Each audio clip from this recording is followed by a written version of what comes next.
One of the more difficult things that people seem to have with project motor racing is the turn in. I see a lot of people in races, they turn in, car spins out. They turn in, car goes into a wall. and and I've seen a lot of people rage quitting the game, which is concerning because they're frustrated. And I want to help you with that turn in, at least give you a little bit of something to help you with the turn in, because this game is very well worth playing. Currently, it's the only racing game that I play, other than just meeting with friends. The car's ability to turn in under braking is what's causing that. And you have to understand that the more you brake, the more the front end goes down because all the weight is shifting to the front of the car. So all the weight is going towards the front axle. What that does is it gives you more grip. So I'm going to show you two simple videos. They're not the super best, but I just whipped up something really quick. That when you take a car normally and say you brake before the turn and just kind of coast or keep the same speed through the turn, you're going to go out at one speed. But when you can brake um, in the turn, trail braking, then you'll notice that the front end dips down and the car is going to want to turn in on its own without you having to excessively turn the wheel. And even on this video, you'll see that I start the turn and the car turns in a little too much and I have to let go and have to counter steer a little bit because of what's taking place.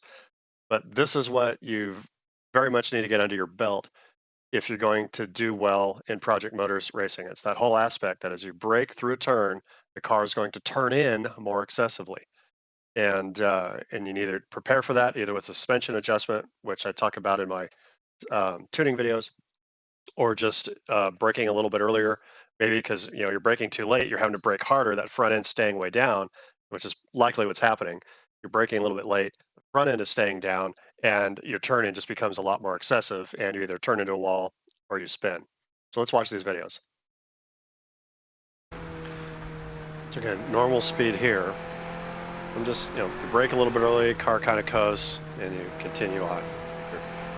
Kind of like what we were taught in driving school. You brake in a straight line as much as you can, and then your car, either you maintain the same speed or you're coasting through the turn.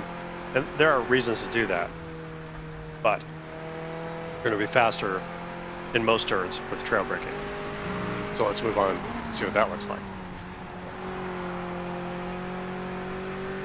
Now watch this one. I'm going to brake, hold the brakes, and see the car turning. You can see that kind of lunge in it turning in, and you can feel or see the pull, and I had to counter steer to stay out of it. Here we go again.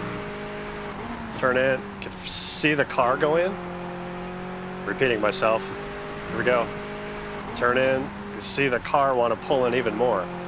That's what you have to master to start doing better in Project Motor Racing.